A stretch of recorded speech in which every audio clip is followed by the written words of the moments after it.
Hi guys, and welcome to the TruGolf Academy. You've joined me, Jon Watts, today at Drayton Park Golf Club. I'm out on our putting green, and the exercise I'm going to be showing you today is a fantastic one to see if you can start the ball on your intended aim line, and as an added bonus it's also going to start to give you an idea of whether you're reading the greens correctly, allowing enough break or too much break.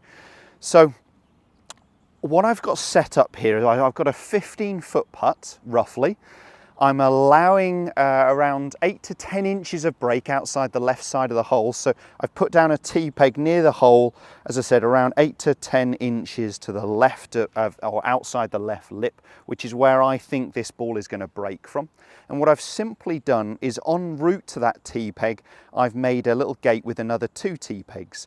This gate is 1.5 club heads width apart, and the gate is about 3-4 feet in front of me. So my aim is to try and get the ball to go between the gate, which means it'll be starting at that tee peg. So if I can get the ball through the middle of this gate, it should be aiming at my intended aim line, and we're going to see if I've got the right amount or read the green correctly, as well as can I start the ball on line.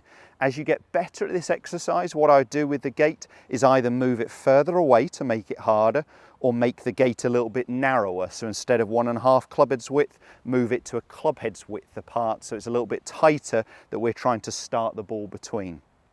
And now, this is a bit of a geeky stat, I know, but 83% of where the ball starts is down to where the club face points at impact. So we know the vital part when we are putting is to get the club face, as the ball leaves the club face to be square to our intended aim line. That's our big part here. So that's really what this is testing us on, is can we start the ball on line? We're forgetting about our stroke. We're really focusing more on squaring the club face to get it through our gate. The other thing, as I said, as an added bonus that this exercise does, is starts to tell us, are we allowing enough break or not? I read a stat that said that amateur golfers under-read putts by 2 to 3 times the amount. And now that sounds alarming, that sounds a huge figure, but do you know what? The more I play with amateur golfers in pro-ams and coach them, the more I believe that stat to be pretty blooming close. I get all golfers, they know it's a left to right putt for this one, but they might be allowing, 2 inches, whereas really it's 10 inches. So they're allowing some, but just nowhere near the amount. So this is really going to give you an idea on, are you starting the ball on line, are you reading the putt correctly?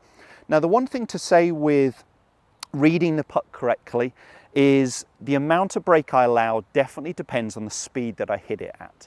So break is all down to friction. The longer the ball is in contact with the grass, more friction is applied. More friction, more break. So if I hit the ball at a slower pace, so it's more dead weight, I'd have to allow a bit more break. So what I could simply do after I've hit a few is I could then try and allow, nearer the left-hand side of my gate, or even outside of it with less pace.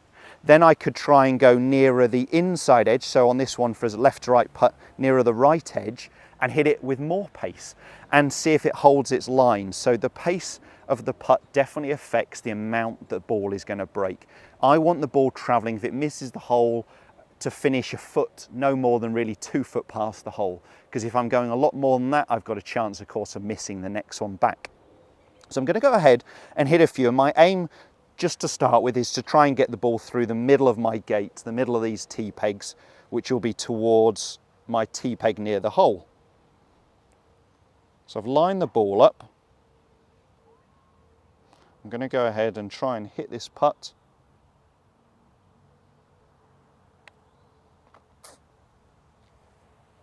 So it just missed a little bit on the low side. I think it was a little bit nearer. I'm not going to worry about lining this one up, in fact. I think it was a little bit nearer the right-hand tee peg. So let's just try and go a little bit wider. I did manage to get the ball through my gate, but probably a touch close to the right-hand side. As I said, as you get better at this exercise, reduce that gate size. So that's more through the middle with less pace. Perfect putt. So it's what I know from that one is I square the club face to my intended aim line, and I think that was rolling at the right pace. If it was missing, it was only going to be no more than 12 inches, a foot past the hole. And it's finished dead center, of course. So I've allowed enough breaks. I think I've read this putt correctly. But I could go on to this exercise, as I said, to hit the ball closer to the right-hand side with more pace, or even closer to the left-hand side with less pace, and try and get used to pace affecting the amount of break that I'm allowing. Let's just try one more. Again, I'm going to try and go more through the center of my gate, as that seemed to be correct on the last one. Maybe a touch nearer the left-hand side, and you can see it finishing just on the high side, directly behind the hole. So I don't think it was a bad putt, but probably a little bit closer to my gate size. So once I've done that, all I'd simply do is perhaps just reduce that gate size and make it a little bit tougher. So it's really trying to make sure I'm squaring that club face. I know this exercise is going to help your putting. It's a really simple one to set up on the putting green, and it's fantastic. So give it a go. Let me know how you get on. Post some comments and questions below. Let me know how you do get on with that exercise. All our social media info is also coming along the bottom of the screen. It's a great way to check out the TruGolf Academy, see upcoming videos, or get in touch to let me know what you would like me to film some content on. Thanks guys, and we'll see you soon.